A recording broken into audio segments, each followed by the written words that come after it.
હવે તમે આ જે પાછળ જોવો છો ને, આ રિલાયન્સનું મહાકાય મશીન છે. આ મશીનના કારણે જામનગરની સાપરની પીજીવીસીએલની ટીમે 5 થી વધુ ગામડાઓની લાઇટ કાપી નાખી. અહીંયા આગળ 5 થી વધુ થાંભલાઓમાં પકડથી એના કર્મચારીઓએ લાઇટ કાપી, 8 થી વધુ થાંભલાઓની લાઇટ કાપી. અત્યારે અમે આમરા ગામના સૌ ગ્રામજનો સ્થળ ઉપર આવ્યા અને સ્થળ ઉપર આવીને જોયું ને, પેલા તો આને મેં અત્યારે 5 વાગ્યા છે. આજથી મેં 3.5 કલાક પહેલા મેં પીજીવીસીએલ ના ડેપ્યુટી ઇન્ચાર્જને ફોન કર્યો કે શા કારણોસર લાઇટ વહી ગઈ છે. મને કે દિલીપભાઈ 10 જ મિનિટમાં લાઇટ આવે છે. ઉલ્લુ બનાવે છે પાછા. તમે ભાજપ સરકારનું અને રિલાયન્સની જેવી મહાકાય કંપનીઓનો ગુલામ બનીને કામ ના કરો. તમે કેટલા રૂપિયા લીધા 5 ગામના લોકોને હેરાન કરવા માટે? 5-6 કલાક સુધી આવી મહાકાય મશીન ના નીકળે ત્યાં સુધી તમે એના તાર તોડી નાખો છો. શા કારણોસર નાના માણસોને હેરાન કરો છો? આપણો પ્રશ્ન એ જ થાય છે. અને જ્યાં સુધી અમે તો જવાબદાર વ્યક્તિ અત્યારે સાપર પીજીવીસીએલ આખું ફર્યા, અંદર કોઈ જવાબદાર વ્યક્તિ નથી. હવે મહાકાય સાધનો નીકળે એટલે આખું આજુબાજુના 5 ગામના સાધનોની લાઇટ વહી જાય. એટલે ક્યાંક ને ક્યાંક નિર્ભૃ તંત્ર પાછા એના કર્મચારીઓ એના અધિકારીઓ ફોનમાં ઉલ્લુ બનાવે કે 10 મિનિટમાં લાઇટ આવે. કોઈ પણ આમરા, વસઈ, બેડ, રાવલસર અને સરમત આ 5 ગામને છેલ્લા 6 કલાક થયા લાઇટ નથી. અને આ એક મહાકાય મશીન કાઢવાના કારણે આની આગળ હું તમને અહીંયા આવો, મારી સાથે આવો, 5 તમને થાંભલા બતાડું.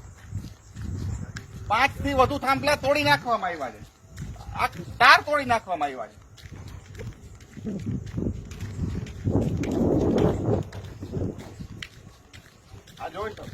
હવે આ સિસ્ટમ બદલવાની જરૂર છે. આ સિસ્ટમ આમાં નાના માણસો માટે કોઈ સરકાર અત્યારે હાલ ભાજપની સરકાર છે. ભાજપની સરકાર અત્યારે આ નાના માણસો હેરાન થાય છે. એના નેતાઓ એમણે આરામથી સુતા હશે.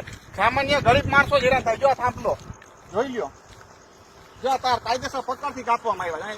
રસ્તે ભાઈ, જો આ તાર પડ્યા છે. દેખાણા હવાલી કરી લ્યો. હવે આ થાંભલાની લાઈટ તોડી નાખી. આવી રીતના આગળ 5 થી વધુ થાંભલાઓની લાઈટ તોડી નાખી છે. આ સાપર પીજીવીસીએલ આવી રીતના દર વખતે લગભગ અઠવાડિયામાં 4 વાર રાતના 2-3 કલાક સુધી લાઈટ વહી જાય છે. શા કારણોસર? તો કે આ મહાકાય સાધનો હવા નીકળતા હોય ને એટલે આના આગળથી પેકેજ લીધેલો છે કે પછી નાના માણસો બિલ નથી પડતા. તમે કારણ રજૂ કરો. અને શા કારણોસર તમે થાંભલાઓના તાર તોડી નાખો છો?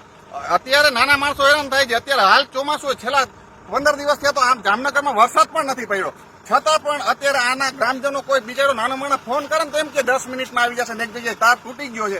હકીકતમાં સાપર પીજીવીસીએલ આ થાંભલાના તાર કાપી નાખે છે. અમે હમણાં સ્થળ ઉપર આવ્યા હતા ત્યારે 20 થી વધુ કર્મચારીઓ અહીંયા તાર તોડતા હતા. વિચાર કરો, કારણ કે આ મશીનને કાઢવા માટે.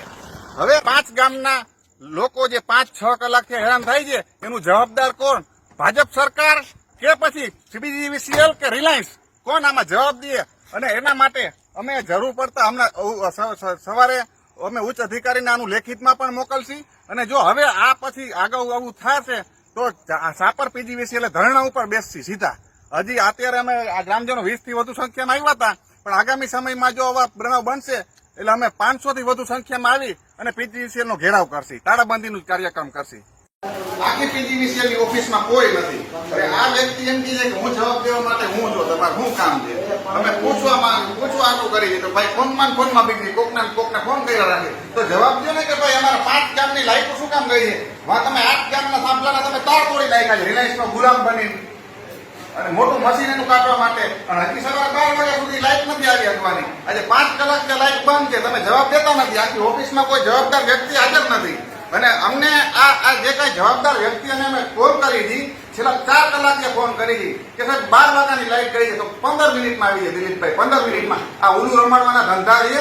હકીકતમાં આ સરકાર અને આ સિસ્ટમને બદલવાની જરૂર છે.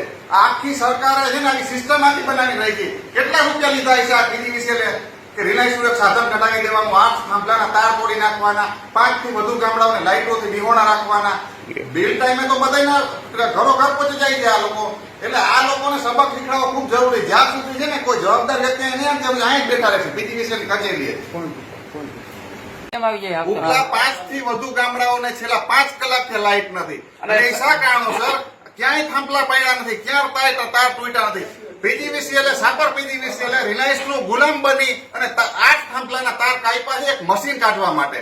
ઈ તાર અત્યારે 5 કલાક થયા તો કાપેલા જ છે અને હજી પણ ઈ જે પ્રમાણે કાપેલા છે ને એ પ્રમાણે 5 કલાકથી વધુ સમય થશે ને કોણ પણ ભાઈ નોકરીમાં છે? અત્યારે રાતના જોવા જઈએ તો 4:30-5 વાગ્યા છે હજી મને લાગે છે સવાર બપોર 12 વાગ્યા સુધી આ લાઈટ નહીં આવે અને આ લોકોની રોજની સમસ્યા છે જયારે રિલાયન્સ નું કોઈ મોટું સાધન આવવાનું થાય ને ત્યારે આલીકોટના ગામડાઓની લાઈટ આ લોકો કાપી નાખે છે એટલે સાપર પીજીવીસીએલ રિલાયન્સ નું ગુલામ છે કે ભાઈ જનતાના તમે આ બિલ લેવા આવો છો ત્યારે તો તમે આ બધી વાત નથી કરતા કે તમે જેટલા કપાઈ છે એના અમે કાપી લેશી તમને જેટલા હેરાન થઈ છો એટલા કાપી નાખશી આ પશ્ચિમ ગુજરાત વીજ કંપની લિમિટેડ એક પ્રકારનું લોકોને હેરાન કરવા માટેનું આ લિમિટેડ કંપની આ છે અત્યારે રિલાયન્સ નું એક મોટું મહાકાય સાધન આવતું હતું ને એટલે 8 થાંભલાને લાઈટો કાપી નાખવામાં આવી વિચાર કરો સામાન્ય લોકો અત્યારે ગરીબ વર્ગના લોકો જે આને પૂરેપૂરતું બિલ આપે છે અને જો બિલ ના આપે ને તો આ સત્તા પક્ષ અને હાથો બનાવીને કઈ રીતના બિલ ઉઘરાવે છે ને પોલીસને આગળ કરીને એ પણ અમને ખબર છે નાના લોકોને હેરાન કરે છે બિલના નામે